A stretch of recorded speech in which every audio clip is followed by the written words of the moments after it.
England's depth chart for 2024, folks. Steve Borthwick had a kind of interesting season with England where you feel like some of the performance levels were actually pretty good, but the results often didn't match. Number of games against the All Blacks, which were close-run things, but unable to get a win. Probably should have got a win against the Aussies at home, and so on. So, yeah, it's been an interesting year.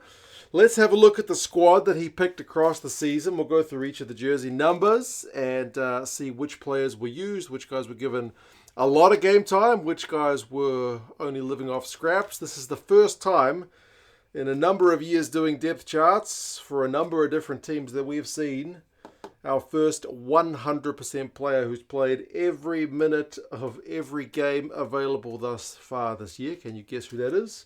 And then we'll look at the end of the kind of most selected 15 and compare it to some of the other squads in terms of the age and the time that kind of starting guys are getting given and whatnot.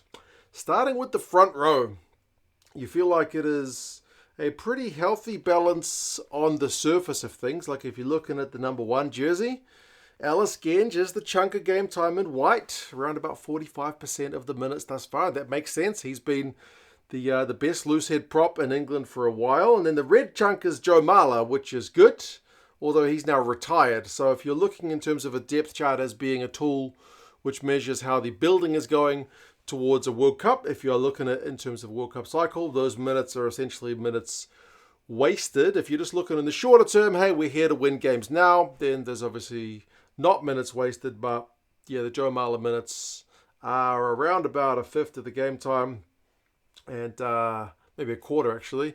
And yeah, he's retired, so that's a fair bit of experience gone. Finn Baxter is there in the grey chunk. Still seems the kind of baby faced assassin on the loose head, so it'll be interesting to see if he gets a bit more game time. And then Bevan Rod and Beno Urbano, the other two guys in terms of the small chunks, the blue one and the yellow one, if you can even see it up the top. I know Urbano has had troubles with injuries and whatnot. Hopefully he can have a full year where he's fit and available. But that is loose head. As I mentioned, Joe Marler's retirement kind of puts a spanner in the works. But otherwise, I think the first 3 guys actually look pretty nice in terms of the relatively even distribution of the minutes. It's not such an even distribution with hooker, where Jamie George takes up almost 3/4 of the game time. That kind of makes sense because he is the captain and you expect your captain to stay on a bit longer. The Argentinians, with Montoya being their captain, also the hooker, also have a similar deal where he tends to play pretty deep. Then you've got Theo Dan there in the red chunk, who I still feel like gets underutilized a little bit, although there's been some criticism of his line-out throwing at kind of key moments, but he is there in the red chunk. And then Cowan Dickey, who's been kind of back into England action in 2024, is that grey chunk with around about a tenth of the time at the top. So it's a lot of game time with George, but as I mentioned, as the captain, it does kind of make sense. Then tight head prop, which I feel like is a, I don't know, like Will Stewart's there. He's got more than half the game time, close to kind of 60% of the game time. Then Dan Cole. Dan Cole's there in red. He's 37 years old. And then you've got this youngster, Asha Opoku-Fojua, there in grey. Hopefully he gets more game time if we are thinking in terms of a building to a World Cup. Because, yeah, Dan Cole's going to be my age by the time the next World Cup comes around. So, I mean, some props can do it. Francisco Gomez Cordella for the Argentinians is still propping the scrum at tight head prop at 40 years old. But I feel like, yes, it would be nice to see somebody else. Like England don't at the moment really have like a Franz Malherbe or a Tyrell Lomax or, I don't know, like Uini Atonio, like one of those big, devastating tight head props who's going to win your scrum penalties all the time. I don't feel like at the moment. So I will watch this position with interest in the 2024 season. Let's put it that way. The locks. This is where we get Mr. 100%. If you didn't guess it, Maro Itoje. As far as my count goes, he's not been substituted. He's started and played a full 80 every single game. He's not been shifted to the blind side as he has been known to do in the past. He is just ever present there in the English second row. I mean, classy dude, one of the best players in the world, so it absolutely makes sense. You don't want him to get injured. And then his tight headlock alongside him, George Martin, also very dominant in terms of the game time. That's quite a duo. 75% of the minutes, 3/4 of game time. I actually think they're a pretty good locker duo. I think they complement each other pretty well. Different skill sets. Itoje has great dominant tackles, great line-out time. Very good at the breakdown. And Martin is just a proper beast of a man, cleaning out rucks and big carries and whatnot. But I guess in terms of depth chart stuff, it might be nice to see the game time spread around a little bit more.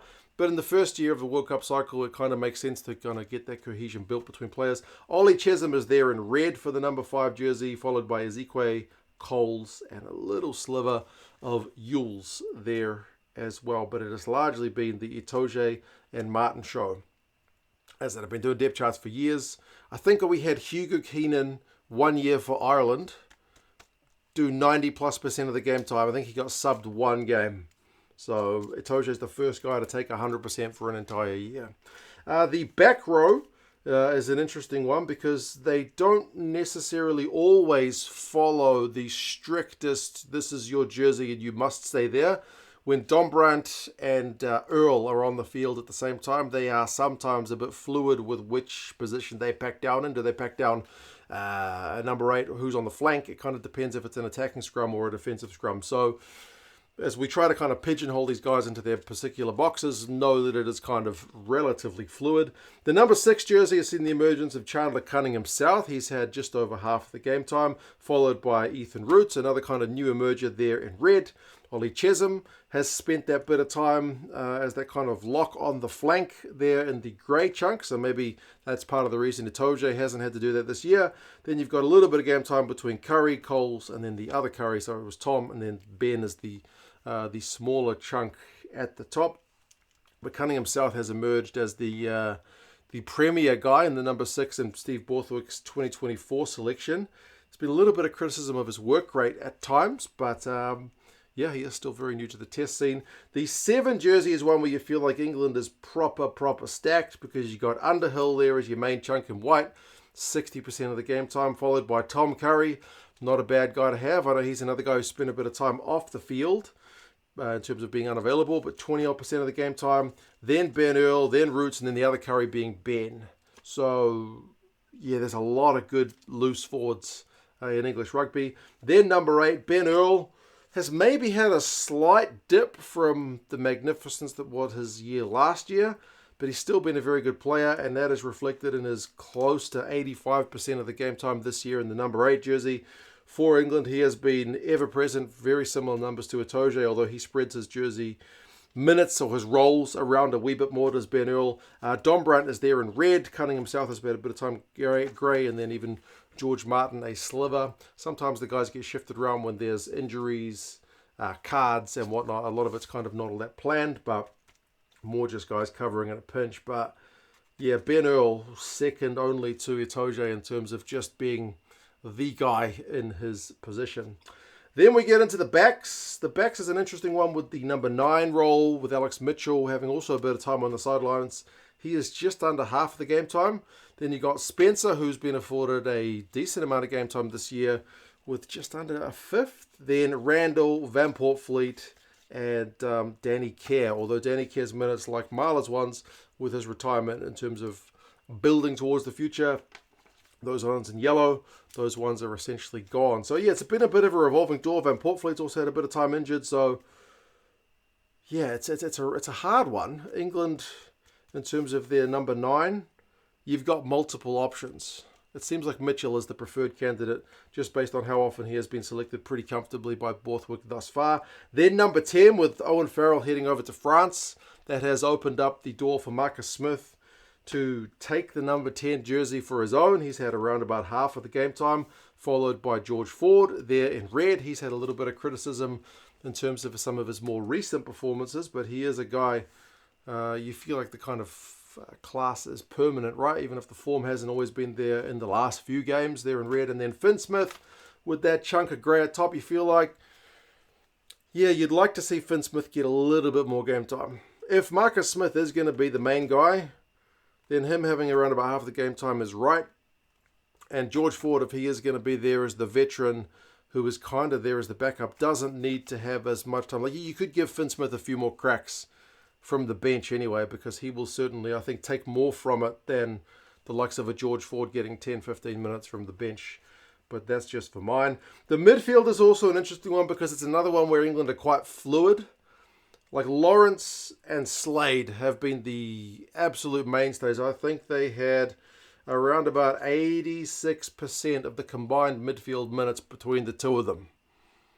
So it's been hard to displace those guys. And they have been selected at both 12 and 13. And sometimes it doesn't really mean they only play there. They switch. They're fluid. Sometimes depending on if it's an attacking move or a defensive move, or if it's a line-out or a scrum or whatever, they can stand in different positions depending on what the play is. So again, we try to pigeonhole them, but it's not always that easy with the English midfield. If we just look at the 12, though, it's Lawrence there with 56%, then Slade.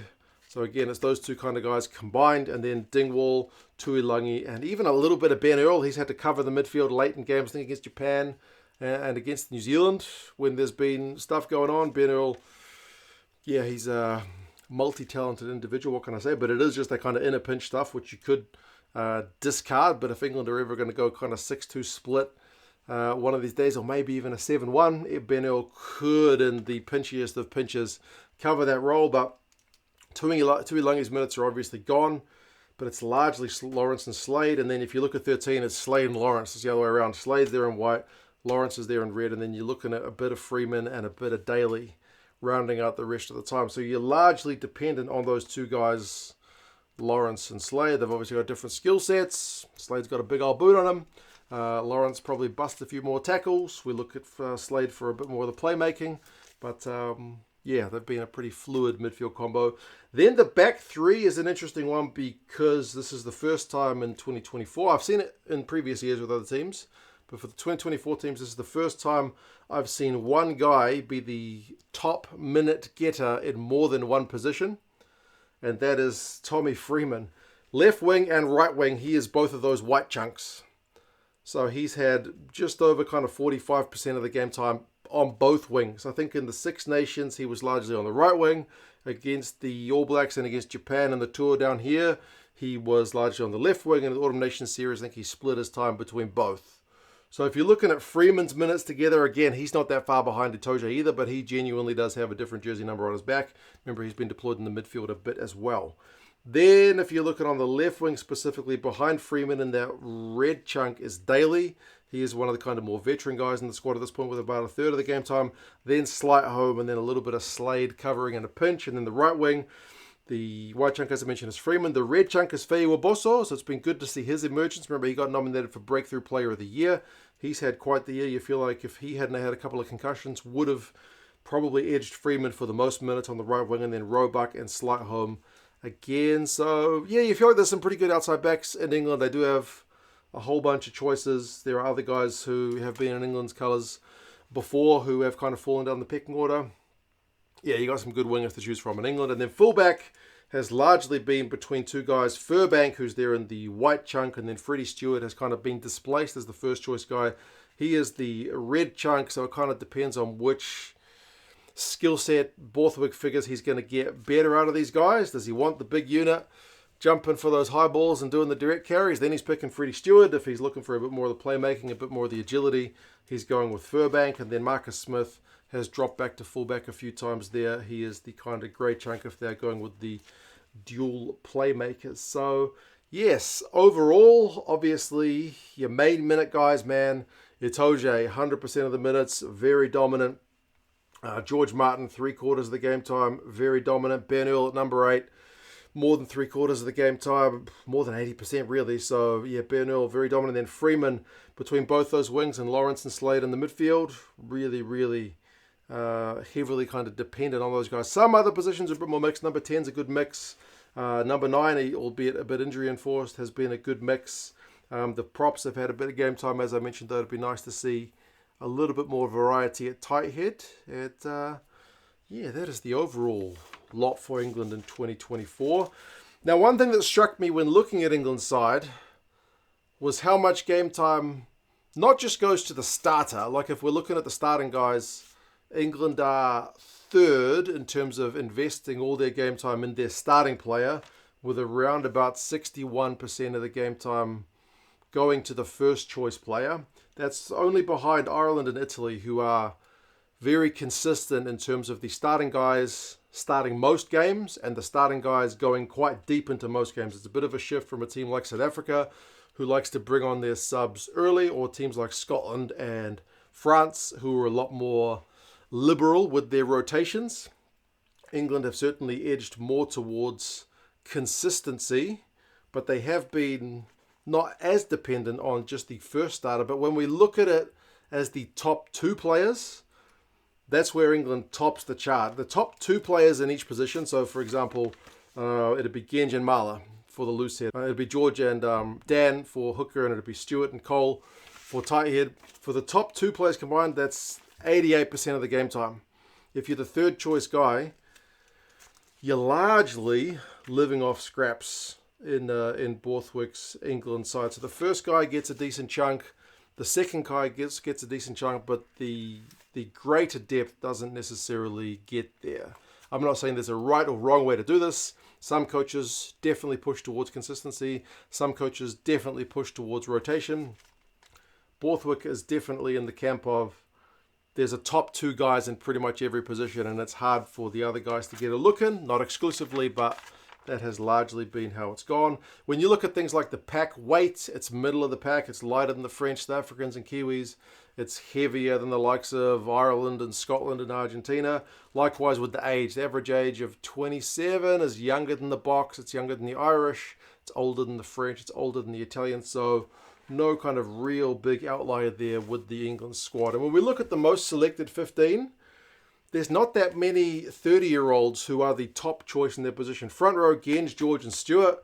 Both these props are in their late 20s, and George is the captain at 34. Both the locks, Itoje and Martin, different ends of the age scale. Itoje is 30, so he's still humming along nicely. You still feel like he's at the peak of his powers. And Martin at 23, hard to believe he's only 23, but he's still getting better. The back row, Cunningham South, Underhill and Earl, still very young. Like Underhill's the oldest at 28. He's another one who feels like he's been around forever. But yeah, there's only two 30-year-olds of the kind of most selected guy in their position. Obviously, that includes, that doesn't show that Dan Cole is the second most selected tight head and he's in his late 30s. But yeah, they're not really an old forward pack. And then Mitchell and Smith, 9-10, also both in their 20s. Lawrence and Slade. Slade's the only back in the midfield and the entire back line who's in his 30s. And then Freeman, and Furbank. Yeah, Freeman's going to have to play two positions, but as I mentioned, he's the most selected guy at left wing in terms of minutes allocated and the most selected guy on the right wing as well. And then Furbank at fullback. So, yeah, that is England's depth chart for 2024. If you haven't seen the other videos of how the other coaches are doing it, there's a whole playlist of the Box, Ireland, New Zealand, Argentina, France, and so on. You guys can check them out. We've still got the Wallabies, the Italians, and the Welsh to have a look at as well to see how they have been managing their players. But you guys let us know your thoughts. If you want some England rugby gear, check out England Rugby Store down in the description. They are an affiliate of the channel. If you want to support this channel and get yourself some England rugby gear at the same time, use that link when you're doing some shopping. But yeah, hope you guys are having a good holiday. And yes, I'll talk to you guys again soon. See you later.